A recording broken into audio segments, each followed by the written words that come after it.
Voilà, bonjour à tous. J'aimerais vous parler de un des textes qui est disponible sur le blog. Je propose, avant d'en parler un peu plus longuement, de le lire ensemble. Ne te souviens-tu pas, quand sonne l'heure des écuelles, à l'enfilade, en pas serré, la moue froide et le regard vide, ton cœur ne cherche-t-il pas à t'évader?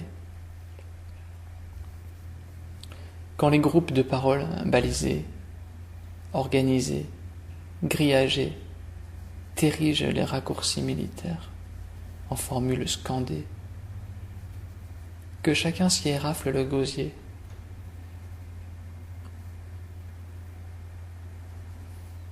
Ne te souviens-tu pas de nos marches en forêt?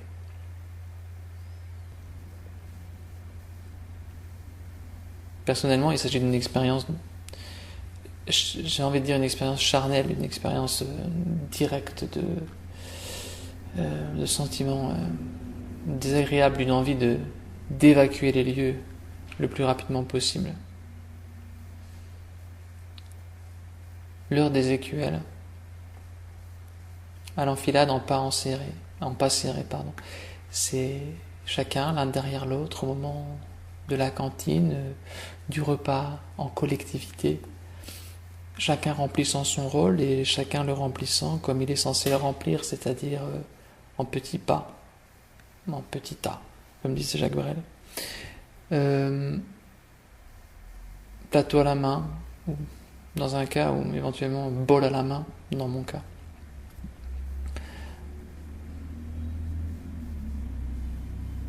Voilà, petite scène convenue qui se passe à l'heure où elle est censée se passer, avec les acteurs qui sont censés la jouer, et à l'endroit où cela est censé se produire.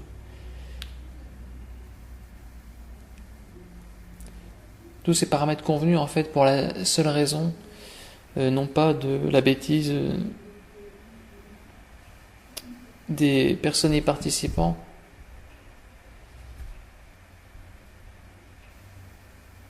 mais de l'absence d'écoute. De l'absence d'écoute, de la satisfaction rapide, efficace, court-termiste qu'il trouve dans cette situation de repas.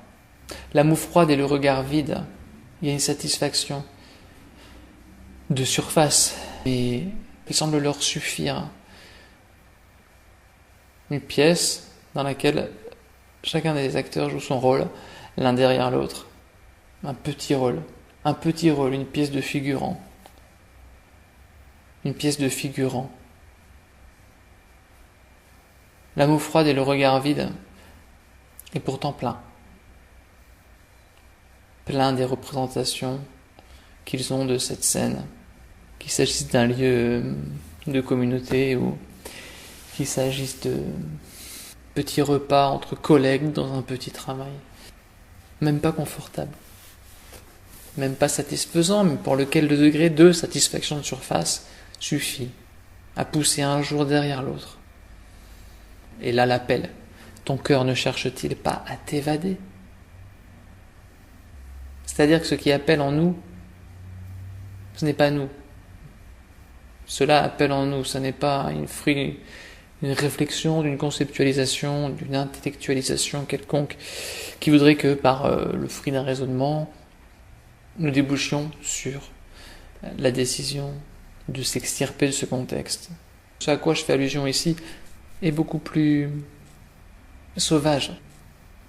Il y a un appel primitif auquel nous ne pouvons pas ne pas répondre. Ton cœur ne cherche-t-il pas à t'évader? Ton cœur cherche à t'évader, mais toi, tu n'écoutes pas. Tu n'écoutes pas. Tu cherches ton confort psychologique de surface. Quand les groupes de paroles balisés, organisés, grillagés, t'érigent les raccourcis militaires en formules scandées, que chacun s'y érafle le gosier, ne te souviens-tu pas de nos marches en forêt? L'expérience est passée des marches en forêt. Elle est également présente puisqu'elle L'interro-négative, choisi ici dans les deux cas, ne te souviens-tu pas, ne cherche-t-il pas, souligne l'évidence. L'évidence, ça n'est quasiment une question rhétorique. Comment fais-tu pour ne pas t'évader, te laisser être évadé? Comment fais-tu pour ne pas plier à cette écoute? Et ces marches en forêt, et la vérité de la relation connue dans la sphère passée, comment est-il possible qu'elle ne se convoque pas à ta conscience à ce moment? Comment peux-tu faire pour l'occulter? C'est une invitation plus qu'une accusation. Évade-toi. Ne la réprime pas.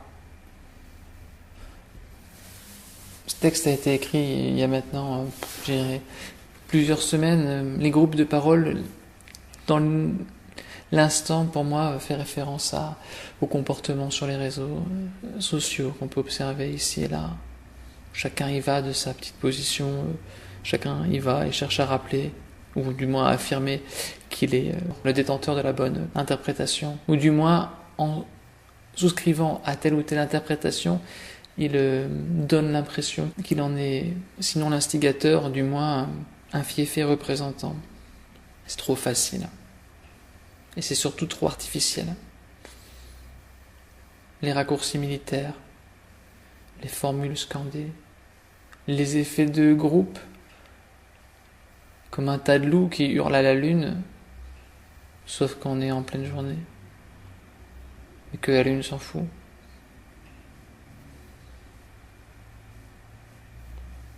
Chacun s'y érafle le gosier, comme la personne qui, dans un cri de colère, hurle, crie, comme un parent dépassé qui crie sur son enfant, peut avoir ce type de grain, cette façon de crier qui fait que les propos qu'il tient finissent par être incompréhensibles.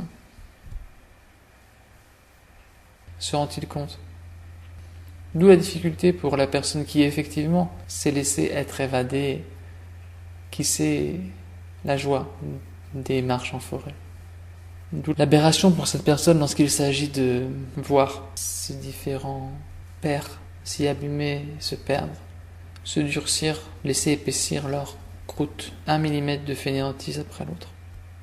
Bien sûr que l'évasion n'en est pas une au sens propre. L'évasion à laquelle on invite ici est une fin, un arrêt de complaisance avec ces fausses croyances. Bien sûr que ici, bien évidemment, je pourrais faire une apologie de la nature. A-t-elle besoin d'apologie? Mais ici, il ne s'agit pas forcément de marche en forêt. La forêt peut être le cœur de la ville et l'évasion est une évasion salutaire, comme on saute d'un véhicule lancé à toute blinde contre un mur.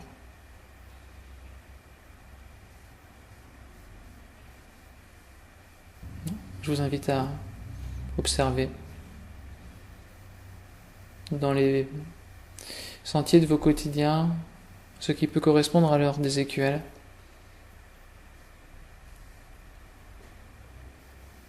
Ce qui peut correspondre aux formules scandées. Il n'y a rien de néo-punk ici, il s'agit surtout d'inviter à l'écoute.